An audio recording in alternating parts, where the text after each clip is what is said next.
Hai sobat sekalian, jangan lupa subscribe, like, comment, and share sebanyak-banyaknya. Terima kasih. Sobat sekalian, kali ini ketemu saya secara perdana di channel ini.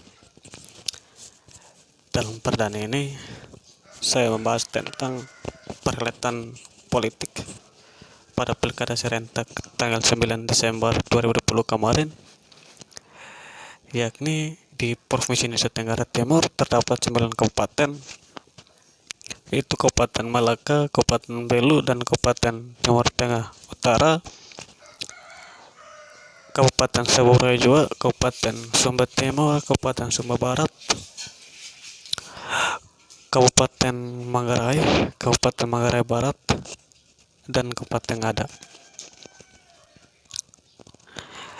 Perlu memberikan apresiasi terhadap solidaritas dan partisipasi masyarakat yang memiliki partisipasi yang kuat, solidaritas yang tinggi untuk kemudian memilih calon kepala daerah dan wakil kepala daerah, dan telah ditentukan setiap paket yang menang berada di 9 kabupaten di Provinsi Tenggara Timur melalui demokrasi prosedural atau demokrasi momentum 5 tahun sekali untuk masyarakat memilih. Namun secara khusus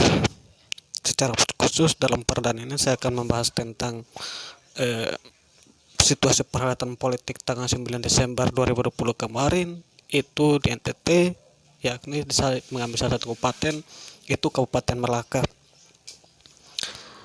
Situasi perhelatan politik tanggal 9 Desember di Kabupaten Malaka ini memberikan kita suatu cermin atau pandangan bahwa kenapa kemudian Kabupaten Malaka salah satu paket SNKT yang menang, yang diusung 3 partai, itu PKB, PSI, dan Perindo, yang memiliki 5 kursi anggota DPRD Kabupaten Malaka. Dan sobat-sobat sekalian perlu tahu bahwa 3 partai pengusung bukanlah partai yang kemudian partai yang besar di Malaka. Apalagi partai PSI dan partai Perindo yang partai lahir tahun 2019, partai yang kemudian yang dinilai bahwa partai yang masih yang lahir tapi memiliki sandaran kuat, memiliki kekuatan politik yang kuat sampai memenangkan paket SNKT. Bahkan 5 kursi pakatan SNKT di DPRD Kabupaten Malaka itu memiliki kekuatan yang kuat sampai kemudian memenangkan paket SNKT. Ini tentunya menjadi hal yang menarik untuk dibahas secara politik. Melalui demokrasi prosedural, kemudian rakyat memilih calon kepala daerah dan wakil kepala daerah. Kemenangan SNKT adalah kemenangan rakyat Malaka, adalah kemenangan Hutun dan rakyat Malaka. Ketiga partai pengusung ini tentunya telah memiliki kekuatan politik dan telah memberikan sesuatu kesadaran politik terhadap rakyat untuk memilih calon kepala daerah dan wakil kepala daerah yang terbaru, dan telah terpilih Pak Simon Nahak dan Pak Kim Taulin sebagai yang ditetapkan oleh KPU daerah Kabupaten Malaka pada tanggal 17 Desember kemarin. Ini merupakan hal yang baru yang perlu tahu mengapa incumbent Pak SBSWT yang memiliki popularitas yang kuat, tetapi kemudian Pak SBSWT memiliki popularitas yang kuat di mata rakyat Hutun dan Rakyat Malaka, tetapi kemudian mengalami kekalahan pada proses perhitungan suara yang ditetapkan oleh KPUD Kabupaten Malaka. Begitu popularitasnya sehingga ia kemudian dikalahkan oleh paket SNKT. Kalau kita melihat sosok Pak Simonahak dan Pak Kemtolin, atau selama ini menitip karir, Pak Simonahak menitip karir menjadi seorang praktisi hukum itu di pasar di Bali atau Denpasar. Sedangkan Pak Kemtolin adalah seorang politisi muda PKB, seorang politisi milenial dari berasal dari partai PKB yang kemudian terjun untuk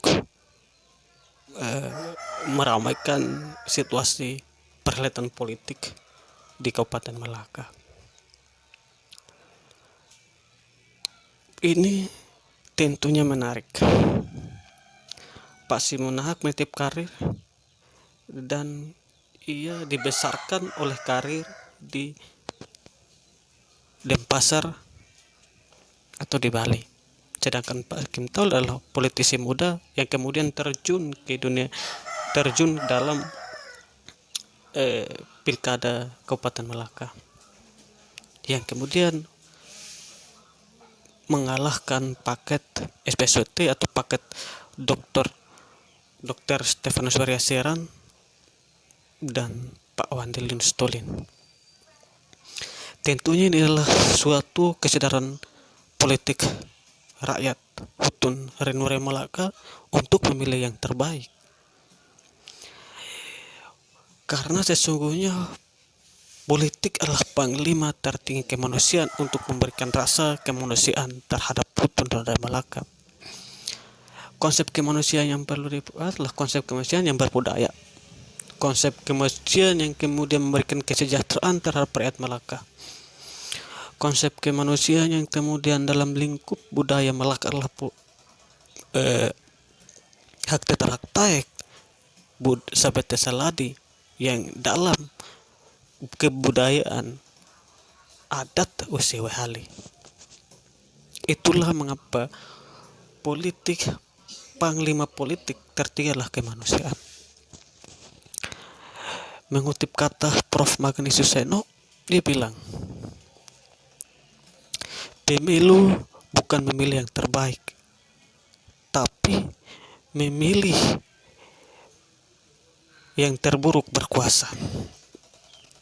Mengapa kemudian pemilu bukan memilih yang terbaik, tetapi memilih yang terburuk berkuasa? Karena cenderung kekuasaan disalahgunakan oleh orang yang berkuasa sendiri. Ia bisa menjalankan politik dinasti, ia bisa mengubah struktur tatanan politik pemerintahan secara kekeluargaan, ia bisa mengubah karakter politiknya yang tidak sesuai dengan budaya politik Kabupaten Malaka itu Taek Sabete Saladi. Itu kemudian kenapa memilih yang mencegah pemilih itu adalah memilih untuk mencegah yang berkuasa. Karena itu mencegah sistem politik dinasti dan sistem pengelolaan tata pemerintahan yang berkeluarga, sehingga sampai terjadi yang namanya korupsi berjamaah, korupsi satu keluarga, korupsi yang kemudian lingkup pemerintahan terindikasi korupsi. Itu artinya politik berjamaah. Hutun Renure Malaka memiliki kesadaran politik yang kuat dalam perhelatan politik kemarin, sehingga memberikan warning, peringatan terhadap incumbent bahwa inilah kami punya sikap politik untuk mendukung siapakah yang memimpin kami ke depan, untuk memberikan kami kesejahteraan, untuk kemudian memberikan kami budaya politik yang berkemanusiaan, budaya politik yang mengangkat filosofi atau menggunakan filosofi Kabupaten Malaka, itu filosofi budaya hak taek Sabete Saladi dalam kehidupan sosial budaya masyarakat Kabupaten Malaka itu Usiwe Hali. Sobat-sobat sekalian, perlu sobat-sobat kalian ketahui bahwa kemenangan SNKT kita adalah kemenangan rakyat Malaka. Benar, kemenangan rakyat Malaka. karena rakyat Malaka telah menentukan sikap politiknya untuk pemilih yang baru. Namun kemenangan Pak Simon Nahak dan Pak Kem Tolin karena sesungguhnya menggunakan politik budaya, itu politik hak netar hak taek, politik sebatas seladi dalam budaya hali. Mengapa sih demikian? Karena selama masa kampanye ia selalu menggunakan identitas budaya Kabupaten Malaka. Karena secara prinsip budaya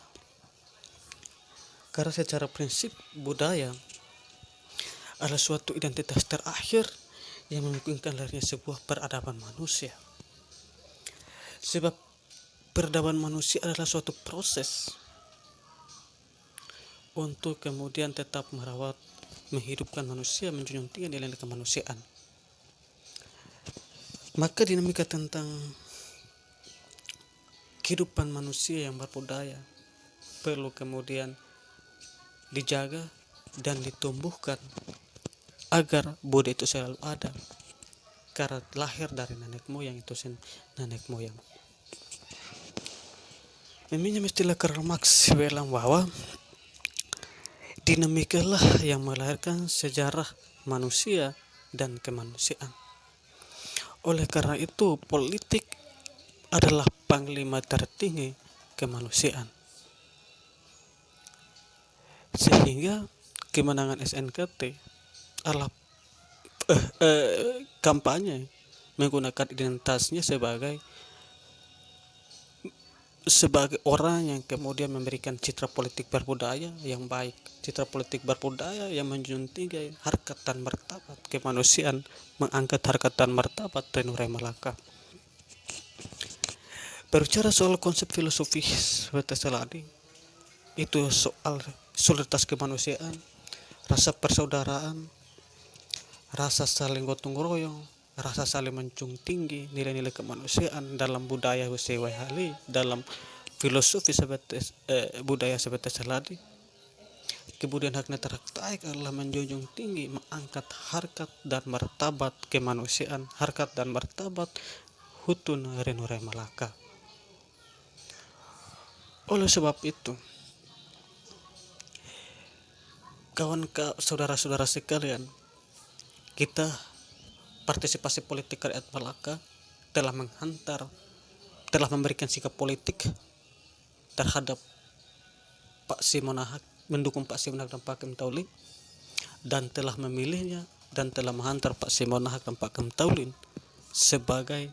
terpilih sebagai Bupati dan Wakil Bupati periode 2021-2026 di Kabupaten Malaka. Oleh karena itu, saudara dan sobat-sobat sekalian, sikap dukungan politik bukan sudah berakhir, tetapi perlu mengawal pemerintahan Pak Simon Nahak dan Pak Kem Tolin selama 5 tahun. Ia telah berjanji secara terbuka mengatakan bahwa 100 hari kerja akan mengaudit sistem pengelolaan keuangan dari tingkat desa sampai pada tahapan untuk mengaudit mantan Bupati Malaka, yaitu Dr. Stefanus Baryaseran. Ini tentu hal yang menarik untuk kemudian harus mengaudit Pak Simon Nahak dan masa pemerintahan Pak Simon Nahak dan Pak Kem Tolin selama 100 hari kerja. Tentunya menarik karena ini untuk kemudian membersihkan segala kecolongan, membersihkan secara keganjalan dalam sistem pengelolaan keuangan di pemerintahan tingkat desa sampai pemerintahan tingkat kabupaten sampai tahapan mengaudit mantan bupati. Ini menarik karena dengan mengaudit tersebut ia bisa membersihkan ada yang terindikasinya atau mencegah terjadinya korupsi. Ini untuk mencegah terjadinya korupsi agar tidak ada korupsi yang berjamaah, sehingga sikap Pak Simon Nahak tersebut perlu dikawal agar ia mampu membersihkan para pejabat yang kemungkin akan terindikasi selama proses mengaudit tata kelola keuangan pemerintah sampai tingkat pemerintah kabupaten serta tata kelola pemerintahan Kabupaten Malaka yang terkesan adalah struktur pemerintahan atau tatanan pemerintahan Kabupaten Malaka secara kekeluargaan. Ini perlu merubah agar tetap rakyat memiliki suatu konsep bahwa Pak Simonahak ia telah membersihkan sikap tata kelola pemerintahan secara kekeluargaan di seluruh dinas yang ada dan tetap menjunjung tinggi nilai-nilai politik sahabat salah yang diraktai sebagai jalannya kekuasaan, sebagai jalannya pemerintah yang berbudaya dan berperikemanusiaan. Ini ulasan singkat saya, saudara sekalian. Jangan lupa subscribe, like, share, dan komen.